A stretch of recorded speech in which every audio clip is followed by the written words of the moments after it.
Do children on a plant-based diet need supplements? Are there any risk for deficiencies? Well, welcome to the 21st century. The answer to that question is yes.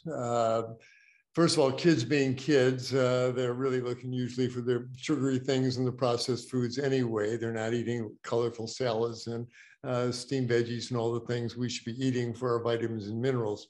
But also, there are a couple of nutrients that any plant-based person needs to pay attention to: vitamin B12 and vitamin D. And so let's talk about those. Absolutely.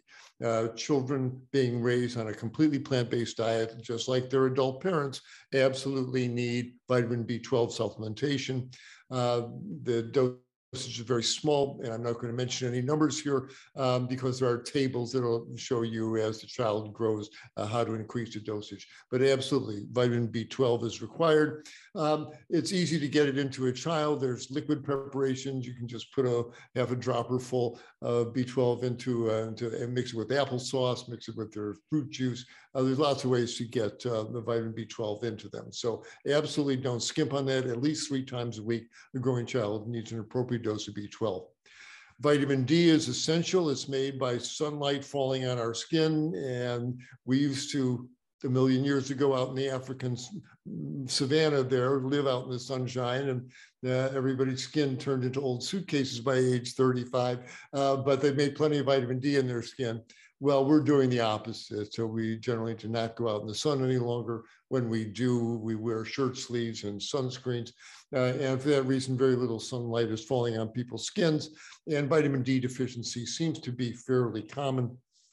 And for that reason, I would add a liquid vitamin D supplement to a child being raised on a plant-based diet. And again, the dose appropriate for the child's age and size. There are vegan multivitamins for children. They are powders and liquids that you can mix into smoothies and soups and things, etc. So you can supplement the child without them even knowing. So absolutely, B12 and D, don't want to skimp on that. Look up the appropriate dosage. Most of these supplemental vitamin mineral preparations for children also have a couple other nutrients that I think are prudent in this modern age, and that's a little supplemental zinc, some iodine for their thyroid, and some vitamin K2 that makes sure the calcium in their diet goes into their bones, not into their arteries. And so if you look on the label of the pediatric multivitamin supplement, again, it should say vitamin B12, vitamin D without question, but also if it's got some zinc, iodine, and vitamin K2, I think you got a good preparation. 3 times a week, you don't need to use it in large doses every day, but give the child the appropriate dose at least 3 times a week, and you'll get them through those early years without fear that they're going to wind up short of these nutrients. Now, some children have a tougher time absorbing iron, and it depends what form the iron is coming in. So during the child's first few years of life, at least once a year, you do want to stick their finger and check their hemoglobin and probably their iron stores, their stored ferritin.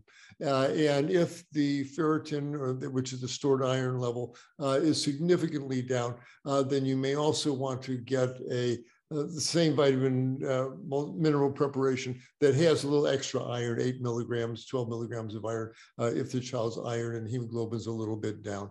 Now, that usually comes from cow's milk drinking, which is why most children develop iron deficiency anemia. And if you're raising a child plant-based, the odds are you're not going to see that. But during the years 1 through 3, stick their finger a couple of times, just make sure that their hemoglobin and their iron levels are staying normal. If they are, you don't need to supplement extra iron, but if there's any question, you can get an iron fortified vitamin mineral preparation as well. That ought to cover all the bases, and that child should grow big and strong, happy and healthy. And as you're marching them down the aisle at their wedding, you can say, yes, did a good job raising this child nutritionally.